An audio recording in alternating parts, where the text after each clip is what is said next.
आप सबको जोहार। मुझे बहुत खुशी है कि मैं आज आप सबके साथ में जुड़ पाई हूँ और ख़ास खुशी इसलिए है क्योंकि आप लोग सब युवक वर्ग हैं और बस्तर में आज के दिन में अगर कोई जागा हुआ है तो वो बस्तर का युवक है। ये यार युवक पानी है यार। क्या जी? प्रियांशु, आपका माइक ऑन है। हाँ, आप लोग सुन पा रहे हैं मेरे को? जी हाँ, जी, हाँ जी, अभी हाँ हम जी। सुन पा रहे हैं। ठीक है, ओके। तो इसमें आप लोग सबने मूलवासी बचाओ मंच का के बारे में सुना होगा, जो 2021 के बाद से सिलगेर आंदोलन के बाद से यहाँ पे बहुत एक्टिव रहा है।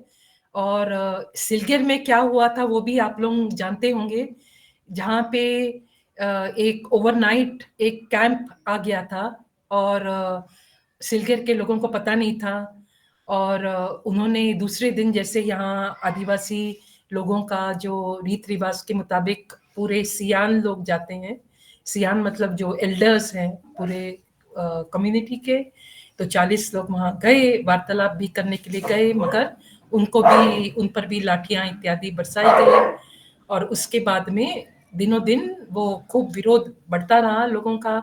हजारों की संख्या में लोग निकले और फिर वहां पे फायरिंग हुई। 17 मई को फायरिंग हुई और 3 आदिवासियों को उसी समय मतलब वो लोग ढेर हो गए और बाद में एक महिला जो प्रेग्नेंट थी वो भी बाद में उस दिन जख्मी हो गई थी, मगर वो बाद में वो भी गुजर गई। तो उस दिन के बाद मतलब पहले भी युवक यहाँ पे एक्टिव रहे हैं, मगर सिलगेर आंदोलन ने एक यहाँ पे एक युवक लेड मूवमेंट को यहाँ पे एक जन्म दिया और जिसका फिर बाद में उन्होंने नाम मूलवासी बचाओ मंच रखा। तो अब ऐसा है कि मूलवासी बचाओ मंच के जो युवक हैं, इनमें जो पॉलिटिकल कॉन्शियसनेस है ये इनके खुद के एक्सपीरियंस से आई है। यहाँ पे जो पूरा बस्तर का जो इलाका है, इसमें अंदर के गांव में आप जाएंगे तो ऑलमोस्ट 99% आपको अनपढ़ लोग मिलेंगे। जैसे इस बार मैं जब इटावर और पिडिया में पिछले कुछ दिनों से थी, तो वहां पे एक एक घर में जब हम पता कर रहे थे कि क्या हुआ और जिसको गोली लगी भी, क्या वो थोड़ा भी पढ़ा था या जो भी, तो यहाँ पे मतलब ऑलमोस्ट 99% मैं कह सकती हूँ कि यहाँ पे अनपढ़ लोग हैं। तो इसीलिए इस प्रकार के क्षेत्र में जो युवक है, जो आज के दिन में वहां पे थोड़ा 10-12 कक्षा पढ़ा है, उस और जो सलवा जुडुम का जुल्म वो उसने देखा, और सलवा जुडुम में जो जो कुछ हुआ वो अभी सोनी जी बता रही थी। उस समय ये बच्चे छोटे थे, उन्होंने ये देखा। आज ये आपकी उम्र के हैं, 19, 20, 21 के हो गए हैं और ये लोग एक्टिवली ये लोग लड़ रहे थे। पिछले कुछ सालों से ये लोग लड़ रहे हैं और यहाँ पे इस बीच में मिलिटराइजेशन बहुत बड़ा है। ये लोग इसीलिए इनकी लड़ाई कैंपों के खिलाफ ज्यादा थी, क्योंकि ओवरनाइट कैंप्स आ रहे हैं यहाँ पर और कैंप से ही जुड़ा हुआ है पूरा रोड्स का पॉलिटिक्स। और कैंप्स एंड रोड्स ये दोनों बोलने के लिए तो ये माओवादी के लिए लाए जा रहे हैं, मगर एक्चुअली ये इसके पीछे पूरा माइनिंग का पॉलिटिक्स है। और अगर आप पूरा नक्शा बिठा के देखते हैं तो फिर आपको साफ दिखता है कि ये सब कुछ जो भी वहां पे डिसेंट हो रहा है, तो एक की माओवादियों को तो वो खत्म करना चाहते ही हैं, वो हथियारबंद है ताकत, उसको वो खत्म करना चाहते हैं, तो ये मुठभेड़ों इत्यादि के द्वारा उनको खत्म करना चाहते हैं। ये कैंपों और रोड्स के नेटवर्क से वो पूरा इस तरह से घेर रहे हैं उनको, जैसे अभी ये जो पीडिया में हुआ है। पीडिया बहुत लंबे समय से माओवादियों का एक हेडक्वार्टर माना गया है। मैं 2013 में पीडिया गई थी, उस समय 31 घर जले थे पीडिया के। आज वहीं मतलब पीडिया में उसी पारा में भी, मारा पारा में उस समय घर जले थे। पारा मतलब हैमलेट होता है। तो अब आज उसी पीडिया में मतलब इस बार जो हुआ है वो हुआ है। और इस बीच में बहुत लोग जेल गए हैं पीडिया के। जैसे अभी भी मेरे दो महिलाओं को, दो लड़कियों को, वो एकदम युवक हैं, उनको मैं रिप्रेजेंट कर रही हूँ कोर्ट में। इदो और हुंगी उनका नाम है। वो लोग भी पीडिया से ही हैं। तो पीडिया तो बस एक गांव का एक मतलब उदाहरण है। पर कहने का मतलब कि वो लोग अब क्या कर रहे हैं कि वो कैंप्स को इतना नजदीक ले आए हैं इस पूरे क्षेत्र में। मतलब ऐसा नहीं है कि कैंप आपसे 15 किलोमीटर दूर है, ऐसा नहीं है। कैंप आपसे बहुत नजदीक आ गया है और पूरी की पूरी तरह से आपको घेर रहा है। और कैंप में सीआरपीएफ तो है ही, मगर साथ में एसटीएफ भी है। सीआरपीएफ के से नजदीक से जुड़े हुए जो कमांडो फोर्स होता है वो भी है। फिर डीआरजी जो है, डिस्ट्रिक्ट रिजर्व गार्ड्स, वो कैंप्स में भी रहते हैं और फिर वो जिला हेडक्वार्टर में रहते हैं। तो जैसे कि बीजापुर हेडक्वार्टर में रहेंगे और कुछ हो रहा होगा गंगलूर में या बासागुड़ा में तो तुरंत पहुंच जाएंगे। उसी तरह दंतेवाड़ा में भी एक पूरा लाइन है कादली में, वहां पे वो लोग रहते हैं।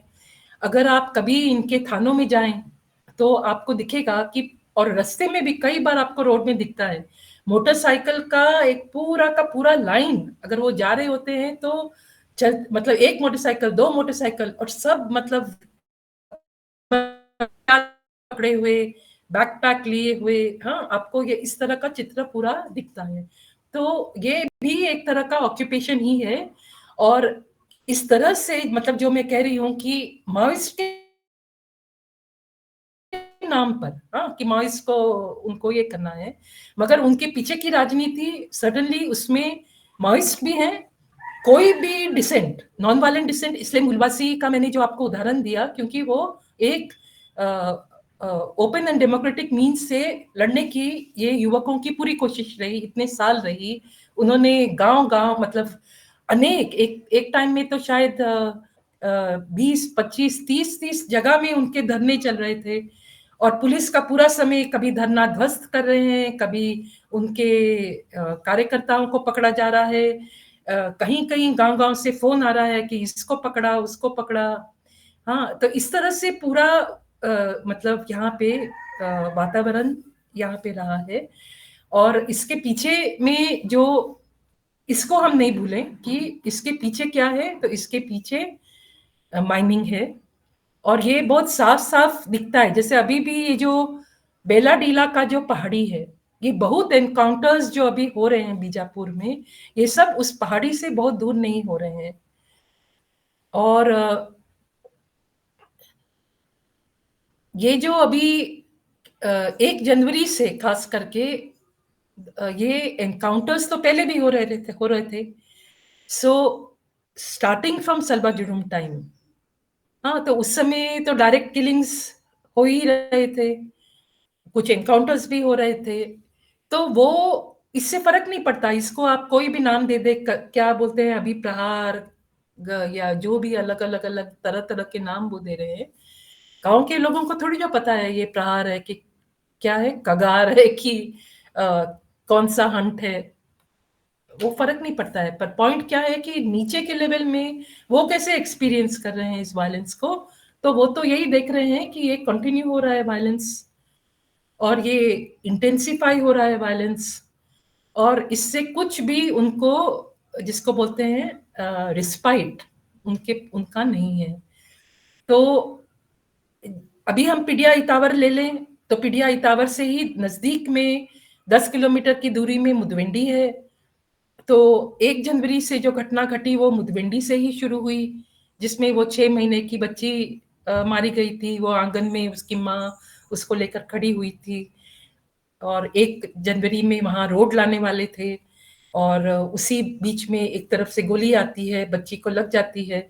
बच्ची नहीं होती गोद में तो माँ को लग जाती। और पुलिस पूरा समय ये बोलती रही कि पुलिस एंड फोर्सेस, देखिए हम जब पुलिस बोलते हैं तो पुलिस तो सिविल पुलिस है, और आज के दिन में पुलिस में भी बहुत तरह तरह की पुलिस है यहाँ पर, मगर बेसिकली पुलिस एंड पैरामिलिट्री ये लोग मिलकर काम कर रहे हैं। तो इसी को हम लोग फिर फोर्स बोलेंगे। तो जैसे ये सुरक्षा बल, जिसका अंग्रेजी होगा सिक्योरिटी फोर्सेस, बट बेसिकली यहाँ पे बस्तर में जो हम देख रहे हैं, police is just a short form for कि पूरे सब कोई मिलके ये लोगों का ये यहाँ पे जो भी ऑपरेशंस ये लोग कर रहे हैं ये मिलके कर रहे हैं पूरी तरह से। तो ये है, तो मुदवेंडी से शुरू हुआ और मुदवेंडी के बाद ही आप लोगों ने सुना होगा पुसनार में एक आदमी अपना, सो मुदवेंडी का तो ये जैसे मैंने बताया बच्चे वाला, उसके बाद मतलब दिनों दिनों में वहां पे एक और न्यूज आ रहा है, एक और न्यूज आ रहा है। इसका अभी इंटरनेट में काफी मटेरियल है। खास करके मैं 2 यूट्यूब चैनल्स रिकमेंड करूंगी, बस्तर टॉकीज, बस्तर जंक्शन। फिर अब बहुत हैं यूट्यूब में, अगर आप बस्तर टाइप करके आप देखेंगे तो आजकल यूट्यूब में बहुत जर्नलिस्ट अपना अपना डाल रहे हैं। उसको अगर आप देखेंगे तो आपको ये सभी तरह के जो अलग अलग इनकाउंटर्स हो रहे हैं, जिनकी सबकी कहानी बहुत ही दयनीय है, मतलब वो उसका पूरा आपको मिलेगा देखने के लिए। तो इसमें यही है कि इस साल में हम लोग ने जो देखा है वो यही देखा है कि बहुत फ्रिक्वेंट हो गया है इंटेंसिटी, बहुत डायरेक्ट किलिंग्स हो रहे हैं। और मतलब जो इम्प्यूनिटी तो हमेशा था ही, अब ये इम्प्यूनिटी बहुत ज्यादा इंक्रीज हो गया है। और अभी इस साल में जो भी हुए ये एनकाउंटर्स, तो मुदवेंडी में उन्होंने हमें शिकायत लिखा, उसी गंगलूर थाना में हमको उन्होंने शिकायत ले ली थी और रिसीप्ट भी दिया था। उसके बाद में पुसनार में तो हम एक आदमी मारा गया था जो अपना घर ठीक कर रहा था, उसको उन्होंने दौड़ा दौड़ा के मारा। ये जो आदमी था ये एक संगम सदस्य था, वो समय पहले, फिर वो घर आ गया था। तो आपको किसी को इस तरह से दौड़ा दौड़ा के मारने का अधिकार तो पुलिस को नहीं है, अगर वो जानते भी हो, क्योंकि अभी आज के दिन में क्या है कि उनके अंदर सरेंडर्ड माओइस्ट की तादाद काफी हो गई है और डीआरजी फोर्स भी तकरीबन 40-50% सरेंडर्ड माओइस्ट का है। तो इसीलिए क्या है कि उनके इंटेलिजेंस में भले ही उनका इंफॉर्मेशन डेटेड हो, कहने का मतलब कि जो भी व्यक्ति आज ज्वाइन किया, मतलब आज या कल परसों जब भी उसने डीआरजी फोर्स ज्वाइन किया, पहले कभी वो मतलब जब वो माओइस्ट था, तो आज से 8 साल पहले, 5 साल पहले कोई भी संगम में रहा होगा, कोई मिलिशिया होगा, कोई कुछ होगा। उसके बाद में उसने भी, जो भी व्यक्ति था, कई लोग अपना प्लान बदलते हैं, कई लोग बाहर आ जाते हैं, कई लोग मजदूरी चले जाते हैं, इस तरह का होता रहता है। अब उसका इंफॉर्मेशन उस समय का था, कई बार वो खुद एक कार्यकर्ता था, मतलब माओइस्ट संगठन का, और वो खुद घूम घूम कर उसको मीटिंग में बुलाया था। तो जो भी उसका इंटेल मतलब इंफॉर्मेशन है वो उस समय का है, मगर वो उसके मुताबिक वो आज के दिन में वो उस इंफॉर्मेशन को पुलिस को देता है और उसके आधार पर वो लोग एक्शन लेते हैं। तो जैसे पुसनार में अभी यही हमको देखने के लिए मिला कि वो संगम में था, मगर आ चुका था और उसको दौड़ा दौड़ा के मारा गया। पुसनार के तुरंत कुछ दिनों के बाद, मतलब वहां पे फिर क्या मुदवेंडी का तो संघर्ष बहुत चला, हजारों की संख्या में थे लोग। एक गोरना करके एक जगह है जो बीजापुर से केवल 4 किलोमीटर है, वहां पे बहुत लंबे समय से धरना चल रहा था। तो मतलब गोरना तक बहुत हजारों की संख्या में बहुत लोगों ने बहुत लंबी लड़ाई वो लोग लड़ रहे थे। उसी बीच में बेलम नेंद्रा, जो एक और गांव है बीजापुर का पास ही, मतलब वो वहां से एकदम ज्यादा दूर नहीं है, तो बेलम एक पहाड़ का नाम है। और तो नेंद्रा के जो लोग हैं वो लोग भी मुदवेंडी जा रहे थे, मतलब मुदवेंडी की 6 महीने की बच्ची मंगली के मतलब अधिकार के लिए वो लोग जा रहे थे गोरना धरना में। जब वो लोग 8 लोग थे, तो उसमें से केवल सामने वाला जो व्यक्ति था वो पुरुष था, 40 साल का पुरुष था, मगर वो उसके 4 बच्चे हैं शायद, और उसके पीछे इतने 7 और लोग थे, और जिसमें से केवल एक लड़का था, बाकी सब लड़कियां थी। मतलब एक बालिग लड़का था और एक छोटू था, वो सचमुच छोटू है, और सब लड़कियां थी। तो उसमें से सीधे जैसे ही वो पहाड़ चढ़ने लगे उस दिन, क्योंकि वो पहाड़ से शॉर्टकट होता है उस गांव तक पहुंचने के लिए, तो सामने से फोर्स आ रही थी, सीधे उन्होंने फायरिंग शुरू किया और सामने के 3 लोग मर गए। इन तीनों को बाकी लोग ने मरते हुए देखा, मतलब गोलियां लगते हुए देखा। बाकी सबको उन्होंने पीछे हाथ ऐसे बांधकर उनको खूब मारपीट करके बीजापुर ले गए और उसके बाद में धीरे धीरे करके उन लोग को छोड़ दिए। एक वो जो बालिग लड़का था उसकी गिरफ्तारी हुई और उसी दिन वो गांव के अंदर गए और एक महिला को भी पकड़ लाए। ये 2 जन की गिरफ्तारी हुई, बाकी को उन्होंने मारपीट करके पूछताछ करके छोड़ दिया। तो ये बेलम निंद्रा की घटना थी। बेलम निंद्रा की घटना भी हम लोग रात के समय, मतलब उस दिन रात हो गई थी जब तक ये पूरा फैक्ट फाइंडिंग करके फिर पूरा हमने शिकायत लिखकर ट्रैक्टर में फिर पूरे उनके परिवार वाले आए। रात के 9 बज रहे थे। बासागुड़ा थाना में उन्होंने शिकायत ली, उन्होंने हमको साइन भी दिया। तो बेलम निंद्रा तक मैं आपको कह रही हूँ, अभी जो आ गया है, जो सोनी जी ने अभी बताया, पीडिया में और इतावर में अभी नहीं ले रहे, ठीक है, हम लोग को अभी साइन भी नहीं दे रहे। इस बीच में देखिए क्या फर्क आया है। तो बेलम निंद्रा तक तो उन्होंने मतलब हम लोग को दिया। उसी बीच में यहाँ पे हम लोग को फिर न्यूज आया कि इधर दंतेवाड़ा में एक पोदिया करके एक आदमी, वो उसको पुलिस ने 4 बजे शाम को पकड़ा। तो कैसे पकड़ा कि वो उस दिन उनके घर में गांव में कोई मर गए थे, वो उसका फिर वो पूरा पत्थर, वो सब बड़ा बड़ा पत्थर वो लोग लाकर गाड़ते हैं, वो सब जिसके लिए आपको स्वस्थ लोगों की जरूरत होती है। तो पोदिया और उसके साथ वाले लोग वो सब पूरा काम किए दिन में। तो मतलब पोदिया स्वस्थ था। रात दोपहर को वो घर में आया, उसने खाना खाया और उसी दिन बाजार लगा था, मुर्गा बाजार। तो यहाँ पे मुर्गा बाजार लोगों के लिए बहुत मतलब एक उनको मजा आता है मुर्गा बाजार जाने में। तो अपना एक एक वो लोग 2 दोस्त एक एक मुर्गा पकड़े और साइकिल पर बैठकर वो लोग जा रहे थे। तो उनको रास्ते में पुलिस ने रोक लिया और इसका नाम उनके पास था। इसको उन्होंने उधर से उतारा, साइकिल से अपने साथ ले गए और 4 बजे की ये बात है। और शाम को रात को 1 बजे वहाँ के सरपंच को फोन आया कि पोदिया मर गया, दंतेवाड़ा आके लाश ले जाओ। तो लोग बोले कैसे वो मर गया, वो तो एकदम स्वस्थ था, अच्छा भला था, कैसे मर गया। तो वो लोग बोलते हैं कि नहीं, वो थाना में उसको उल्टी आई और हम दंतेवाड़ा अस्पताल ले गए, वो वहां मर गया। तो उस समय भी, और ये पोदिया वाली जो कहानी है इसमें अरनपुर में ही, ये दंतेवाड़ा का अरनपुर थाना, उसके पास लास्ट ईयर एक आईडी ब्लास्ट हुआ था। वो आप लोग ने पढ़ा भी होगा कि उस रोड पर आईडी एक ब्लास्ट हुआ था जिसमें एक जीप में 10 टीआरजी मर गए थे। मतलब वो उसमें उस रोड से जा रहे थे और उस आईडी के ब्लास्ट के कारण वो लोग मर गए थे। और ये त्योहार के समय हो रहा था। तो यहाँ पे त्योहार क्या होता है कि यहाँ पे कई बार जब पांडुम मनाते हैं, तो जैसे अभी मानो अभी इसका आम का सीजन है, तो कई बार रास्ते में आपको बच्चे रोकते हैं गाड़ियों को, और फिर अभी बीजा पांडुम मनाना है तो वो लोग थोड़ा पैसा आप लोग से लेते हैं। तो मतलब अपना वो त्योहार उनका होता है। तो अलग अलग पांडुम मतलब फेस्टिवल, तो अलग अलग इस तरह से फेस्टिवल होता है। तो उस दिन भी इस तरह के किसी पांडुम में वो बच्चे लोग लिए थे।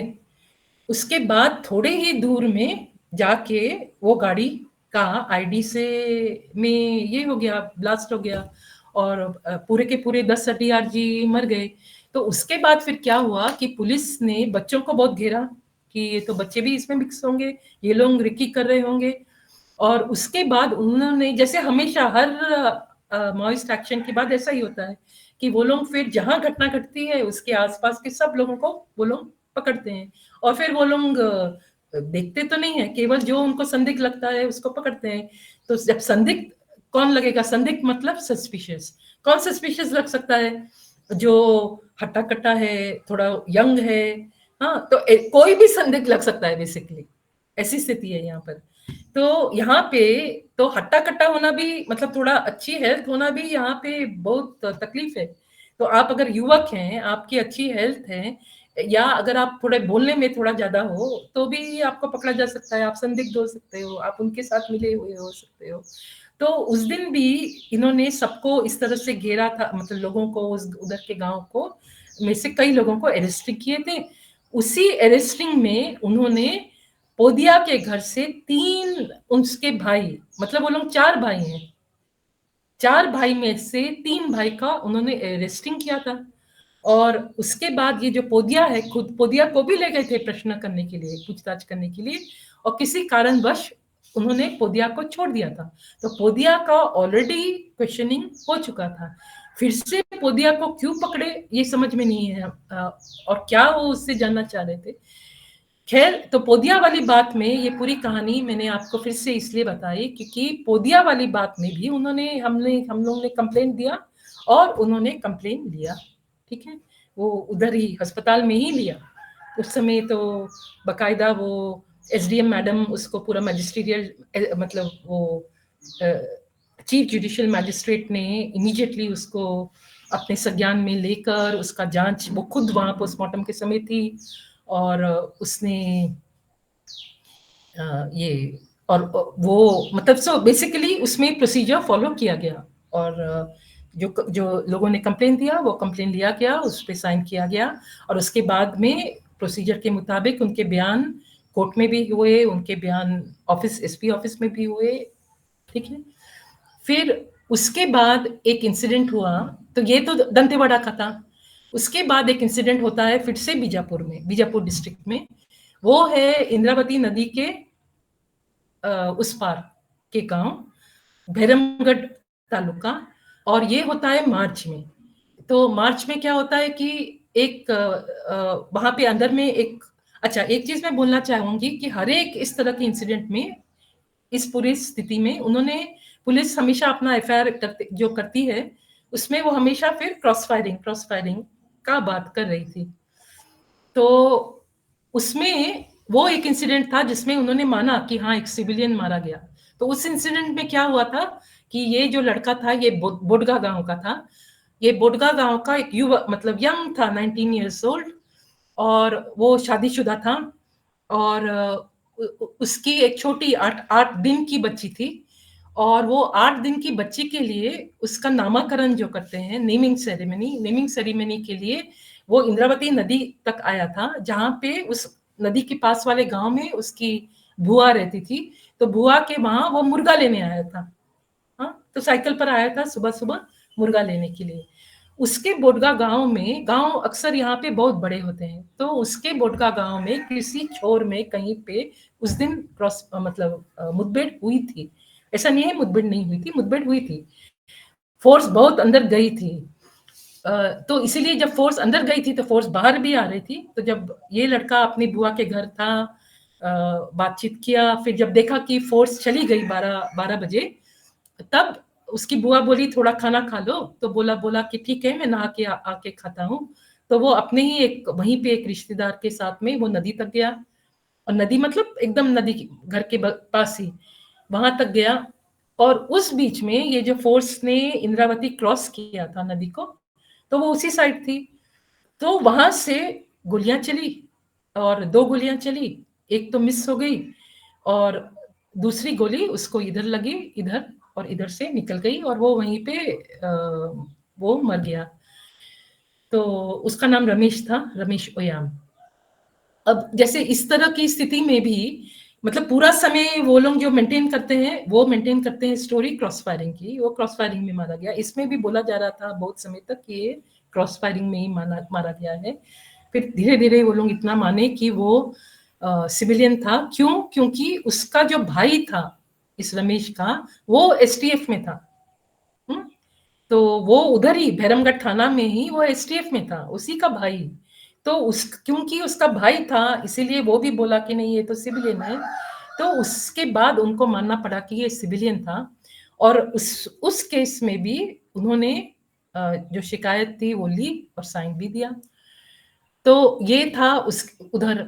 उसके बाद फिर एक और, ये मार्च महीने की बात है, उसके बाद अप्रैल की शुरुआत में ही थोड़ी देर, मतलब दिनों के बाद ही, तो अभी तक मैंने जो आपको घटनाएं बताई ये सब मार्च है, मतलब जनवरी के बाद और फिर मार्च तक, और फिर अप्रैल में फिर से वही बोडगा गांव में फिर से एक और क्रॉस फायरिंग होती है। और उस समय जैसे अभी कहीं दूर में अगर दोनों के बीच मुठभेड़ चल रही है तो कई सिविलियंस बीच में होते हैं। जंगल में अगर चल रहा है, कोई अगर जंगल में अपने काम से गया था तो वो तो इस पूरे फायरिंग से दूर भागेगा। तो वो अगर भाग के उस समय एक आदमी भागता भागता वो अपने किसी के घर में घुस गया तो पीछे उसके पुलिस। तो अब क्या है कि यहाँ पे डर के मारे भागना भी गुनाह है। हाँ, आप केवल भाग रहे हैं इसका मतलब आप माओवादी हैं। इस तरह से मतलब एकदम शॉर्टकट में ये लोग अब काम कर रहे हैं। तो कोई जरूरत नहीं है आपको उसको पकड़ने की या उसको अरेस्ट करने की, अब सीधे आप गोली मार रहे हैं। इस तरह की यहाँ स्थिति है। और ये सभी डीआरजी हैं, ये जो हर एक फोर्स है, बस्तर फाइटर्स एक फोर्स है, बस्तर बटालियन है सीआरपीएफ का स्पेशल फोर्स, ये सब फोर्सेस को, और आज के दिन में फोर्सेस में औरतें भी हैं, विमेन भी हैं, सबको एकदम ऑटोमेटिक वेपन्स दिए गए हैं। तो मतलब स्थिति बहुत खतरनाक हो चुकी है। हाँ, तो खैर उस दिन भी ऐसा ही हुआ, उसके पीछे वो भागते भागते उस घर में घुसे और वो कहीं मतलब दूसरे थे तो घर मतलब कई घर थे। तो वो जिस घर में घुसे वहां पे ये महिला राजे, वो घर तो छोटा ही था तो वो एक रूम से दूसरे रूम में चावल लेने जा रही थी, डोडा मतलब कुक राइस अपने बच्चे को खिलाने के लिए। और उसी बीच में वो लोग तो आराम से गोली चलाते हैं तो गोली चलाए। तो ये अच्छा हुआ कि उसको गोली लगी मगर वो घातक नहीं थी और वो बच गई, घायल हुई और फिर वो अस्पताल में जाना पड़ा उसको और फिर वो अस्पताल से ठीक होकर घर भी वापस लौट गई है। मगर उसी समय जब राजे का कवरिंग किए बहुत ये जर्नलिस्ट, तो उसमें बस्तर टॉकीज के विकास तिवारी ने अपने, मुझे याद है उसके वीडियो में मैंने ये देखा था कि वो खुद दिखा रहा था कि देखिए यहाँ पर वो एक फील्ड में हमें ले जाता है खेत में और दिखाता है कि देखिए यहाँ पे ये पड़ा हुआ है और ये तो खतरनाक भी हो सकता है, इसमें इससे तो किसी को भी मतलब लग सकता है भविष्य में। इस तरह का उसने एक उठाया था बात। इसके अलावा भी मेरे खुद के अनुभव में भी, मैं अभी जहाँ रहती हूँ दंतेवाड़ा के आउटस्कर्ट्स में एक गांव है माझीपदर, उसके एक पारा चुड़ी टेकड़ा में मैं रहती हूँ। तो यहीं पे माझीपदर में ही एक आंगनवाड़ी है। तो 2022 में यहाँ पे आंगनवाड़ी के बच्चे के पास में ही उनको पैराबॉम्ब्स मिले थे। तो आंगनवाड़ी टीचर ने देखा था कि वो बच्चे वहां पे उससे, इस पैराबॉम्ब में से लंबा सा माइक जैसा दिखता है, इधर में एक माइक इधर लंबा सा, कि बच्चे इस लंबी चीज से दो तीन थे उनसे खेल रहे थे। तो फिर वो उनसे पूछी कि कहाँ आपको ये मिला, और मतलब वो अपने स्कूल बैग में लेकर आ गए थे आंगनवाड़ी में। फिर वो आंगनवाड़ी टीचर उनके साथ गई, फिर देखी कहाँ है तो उसने और भी अवशेष देखे। फिर उनमें से ही किसी का पति पुलिस का था तो उन्होंने पुलिस को बताया और पुलिस ने तुरंत उनको ये बताया कि आप लोग कोई उसको मत छूना। इसका मतलब डेंजरस था, है ना, वो कोई मतलब क्या बोलते हैं उसको, मतलब वो खत्म हो चुका था ऐसा नहीं था, मतलब उसमें डेंजर था क्योंकि पुलिस खुद बोली कि नहीं उसको कोई छूना मत। और उसके बाद तो खैर पुलिस आई, फिर उन्होंने सब कुछ करके, जो भी उसकी कहानी में जब हम गए थे तो पता चला था कि वहां पे, क्योंकि ये सब जो विस्फोटक होते हैं, एक्सप्लोजिव्स होते हैं, उसका एक एक्सपायरी डेट होता है। तो अब एक्सपायरी डेट के बाद में आपको उसको ये करना है, डिफ्यूज करना है। अब डिफ्यूज के लिए वो लोग गड्ढे और ये सभी ढूंढते हैं। तो यहाँ से नजदीक से अभी डंकनी नदी जाती है, डंकनी नदी के नजदीक में ही कोई एक बड़े गड्ढे में वो लोग इस तरह के कई एक्सप्लोजिव्स को डिफ्यूज कर रहे थे। और उस प्रोसेस में, और हम लोग भी, मैंने भी सुना था उस समय, पिछली रात में इस तरह से cut cut cut cut cut cut ऐसा हो रहा था, हम लोग को भी समझ नहीं आता क्या हो रहा है। तो अब दूसरे दिन फिर ये आंगनबाड़ी वाली घट पता चला। तो एक्चुअली क्या हुआ हो रहा था कि वो लोग डिफ्यूज कर रहे थे और वो एक पैराबॉम्ब ऐसे, मतलब कुछ पैराबॉम्ब वो लोग उड़ के, वो लोग पास के वो आम के बगान में वहां पे गिर गए थे, जो बाद में बच्चों को मिले। तो इस तरह के इंसिडेंट्स हम लोग को पहले भी मिले हैं। इस बार बोडगा में जैसे सोनी जी ने बताया कि अभी हाल में कुछ 2-3-4 दिन की बात है कि 2 बच्चे जो 8-9 साल और एक 11 साल के, वो लोग आपस में खेल रहे थे और वो लोग उसके साथ खेल रहे थे और वो विस्फोट हो गया और दोनों मर गए हैं। तो ये मतलब बहुत खतरनाक बात है। इस बीच में आपने सुना होगा कि कांकेर में ये हुई है बड़ी-बड़ी क्योंकि देखिए अभी तो वो लोग गिना रहे हैं 100 माओइस्ट या कितने को उन्होंने मार गिराया है। तो अभी कांकेर में इस बार छोटे बेटिया करके एक जगह है, वहाँ पे 29 को उन्होंने मार गिराया। अभी जो माओइस्ट प्रेस रिलीज है उसके मुताबिक उनका ये कहना है कि कुछ लोगों को तो उन्होंने जो माओइस्ट थे और मुठभेड़ में भी थे, ऐसे कुछ लोग थे और बाकी 17 जन जो थे वो घायल अवस्था में थे और उनको फिर ले जाया गया और मतलब इंटरेस्टिंगली बोले या आयरनिकली बोले या मतलब जानबूझ के क्रूरता उनकी छोटी-छोटी चीज़ों में भी होती है। तो वो लोग जो माओइस्ट का जो स्तूपम बना हुआ था गाँव उधर ही पास में 2-3 शहीदों का, उसके पास ले जाकर इनको मारे हैं। अब जो माओइस्ट जिनको मारे हैं, वो भी हम लोग देखिए अभी क्या होता है कई बार जब इस तरह से घटना घटती है, तो प्रेस वाले सब कोई बोलते नहीं वो तो माओइस्ट था, वो तो माओइस्ट था। हो सकता है वो माओइस्ट सदस्य हो, मगर इसमें वही बात है कि क्या आपने उनको घेर के मार दिया, है ना? ऐसा कई बार होता है कि आपने उनको घेर के मार दिया।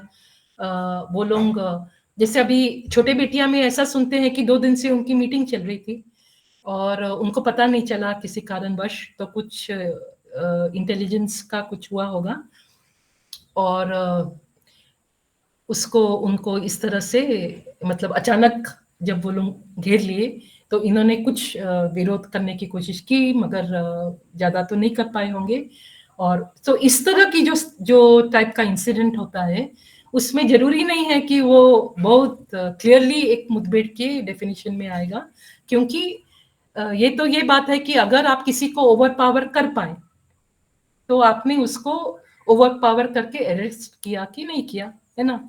तो वो कहीं न कहीं एक वॉर में भी एक सोल्जर की और आपके ऑफिसर्स की कहीं न कहीं एक नैतिक some kind of morality function को फंक्शन करना है वहाँ पे। और शॉर्टकट ऑफ कोर्स ये है कि आप उनको मार देंगे, है ना? तो वही है आजकल वही शॉर्टकट चल रहा है। तो छोटे बेटिया में भी बहुत संभव है कि उनको इस तरह से कि वो ओवर पावर हो गए और उनको मार दिए ऐसा संभव है और बहुत लाइकली है क्योंकि मुझे एक मनाला एनकाउंटर याद आता है निजामाबाद डिस्ट्रिक्ट तेलंगाना में जिसमें ऐसे ही बहुत भारी संख्या में माओइस्ट मारे गए थे उधर दलम के लोग और उसमें ऐसा ही हुआ था कि वो लोग एक साथ एकत्रित थे और उधर में इंटेलिजेंस फेलियर हुआ था और एक कोवर्ट बोलते हैं कोवर्ट मतलब आप ही के अंदर का कोई एक व्यक्ति तो उनके केस में आई थिंक किसी ने उनके खाना बनाने वाले व्यक्ति ने या किसी ने या तो उनके खाने में कुछ डाल दिया था तो वो लोग शायद उतने जी मैंने देख लिया आपको 5 मिनट का तो उनको उन्होंने मतलब वो ठीक से रिस्पॉन्ड नहीं कर पाए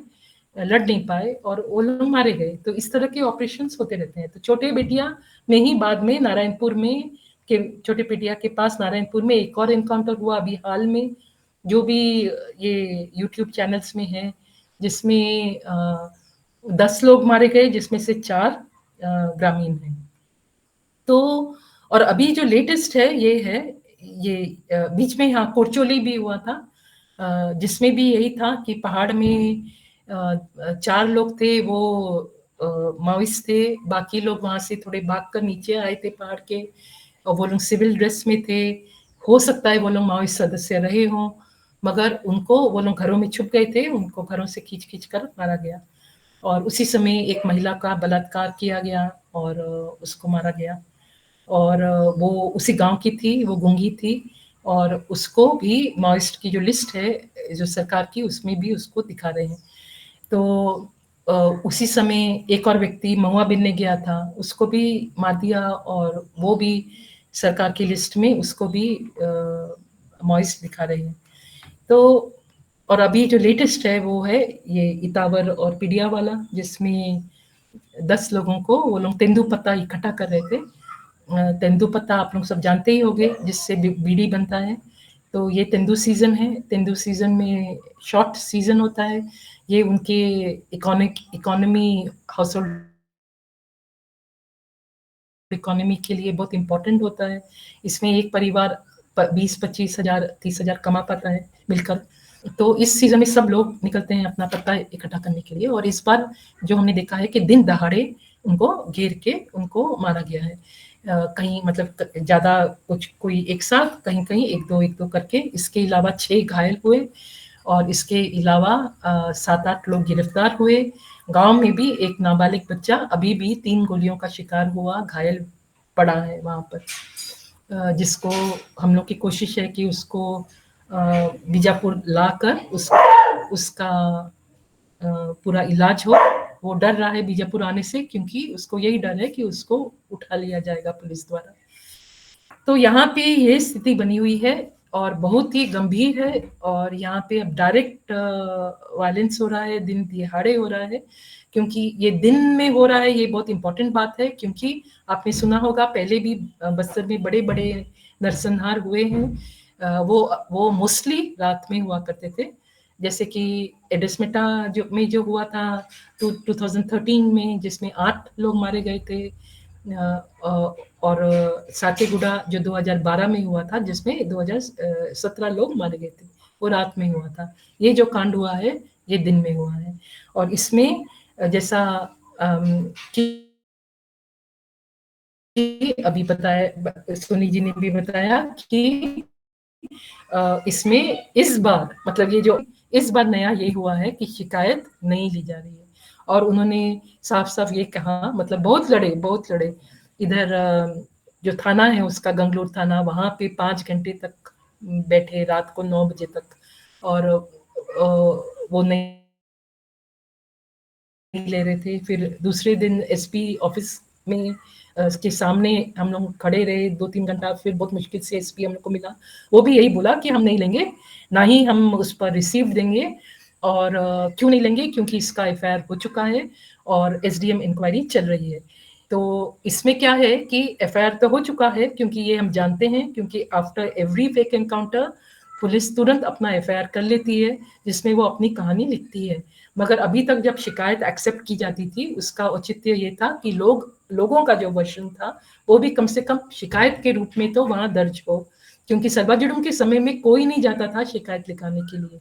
मगर पिछले कुछ सालों से अब लोग आते हैं कम से कम शिकायत लिखाने के लिए। तो ये स्थिति थी। तो अभी ये जो नया चीज हुआ है कि हम शिकायत भी नहीं लेंगे, ये बहुत खतरनाक है, क्योंकि ये दिखाता है कि आप दिन में आ सकते हैं, आप हजारों की संख्या में आ सकते हैं, आप सीधे सीधे उनको मार सकते हैं। और एफआईआर भी आप ही लिखेंगे, इन्वेस्टिगेशन भी आप ही करेंगे, और आप शिकायत भी इनका नहीं लेंगे। और इस तरह के केसेस पहले हाई कोर्ट में भी गए हैं, सुप्रीम कोर्ट में भी गए हैं, मगर जुडिशरी से हम लोग को इस तरह के केसेस में सक्सेस नहीं मिला है। और इंक्रीजिंगली, जैसा हम सब जान रहे हैं, कि पूरे देश में जुडिशरी इंक्रीजिंगली बायस्ड हो गई है। और अंत में मैं ये कहूंगी कि इसमें माओइस्ट वायलेंस की कोई जिक्र अभी तक नहीं हुई है, मगर माओइस्ट के द्वारा भी वायलेंस है। तो जैसे मुदवेंडी का ही अगर मैं आपको एक उदाहरण दे दूं, तो मुदवेंडी में ही 20 अप्रैल को एक मुदवेंडी वही गांव जिसमें वो 6 महीने की बच्ची मारी गई, उसी गांव में 20 अप्रैल को ही एक यूथ, वो जिसका नाम गढ़िया था, वो पहाड़ में कुछ 8-9 दूसरे लोगों के साथ में, तेंदुपत्ता, जैसे मैंने बताया तेंदु का है, तो वो तेंदुपत्ता की गड्डी को जिस रस्सी से बांधते हैं उसका एक झाड़ होता है, तो वो लोग उस रस्सी को लेने के लिए पहाड़ में गए हुए थे। और सबके सब एक साथ ही गए हुए थे, जब अचानक एक विस्फोट हुआ, और विस्फोट हुआ तो सब लोग भाग गए। और फिर रात तक, मतलब कैसे कैसे अलग अलग रास्ते से वो लोग घर पहुंचे रात में, तो पता चला कि गढ़िया वापस नहीं आया है।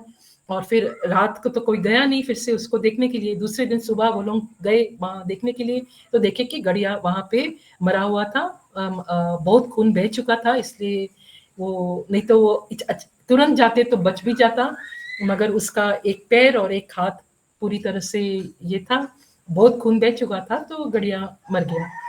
तो ये है मतलब एक फुल सर्कल ना, जैसे कि 6 महीने की बच्ची कैसे मरती है, और जो गढ़िया है वो भी उसी परिवार का, वो दूसरे परिवार का नहीं है। तो जब ये जर्नलिस्ट जब लेने गए वीडियो, तो ये वही आंगन था, ये वही आंगन जिसमें वो 6 महीने की बच्ची मरी, उसी आंगन में गड़िया की लाश भी खाट पर पड़ी हुई थी। तो बस्तर की स्थिति मतलब बहुत गंभीर है। इसमें बहुत अलग अलग लेवल्स पे इस पे सोचने की जरूरत है। इसको कैसे, जैसे सोनी जी कह रही थी, इसको कैसे खत्म किया जाए। यहाँ पे हिंसा बहुत ज्यादा हो गई है, और जो भी लोग हैं, जनता जो है, अभी तो मैंने जेलों की बात ही नहीं करी, कोर्ट्स की बात ही नहीं करी, मगर वो इस पूरी चीज का एक अलग पूरा एक और बड़ी कहानियां हैं। जैसे दुनिया में, मतलब इंडिया में अलग अलग जगह में यूएपीए केसेस आप लोग सुनते हैं, बस्तर में बहुत यूएपीए का उपयोग किया जा रहा है। और खुली लड़ाई और बहुत ही जमकर लड़ाई, एक बड़ा संघर्ष करना है, खुलकर खुलकर, इसलिए क्योंकि आप खुलकर आर्ग्यूमेंट कर सकते हैं, खुलकर लड़ सकते हैं, खुलकर घिराव कर सकते हैं। तो ये सब करने की अब जरूरत बहुत ज्यादा है, और सबको, पूरे समाज को आप बोल सकते हैं कि यहाँ पे ये सब कुछ हो रहा है। आज के दिन में क्या है कि अंदर में इतना सब कुछ हो रहा है, दंतेवाड़ा शहर में, जगदलपुर शहर में, बीजापुर शहर में कोई बोलने वाला नहीं होता है। तो अब मतलब बाहर आना है, खुलकर लड़ना है, ये मेरा खुद का मानना है। बस्तर को आज इस तरह की आवाज की जरूरत है। धन्यवाद।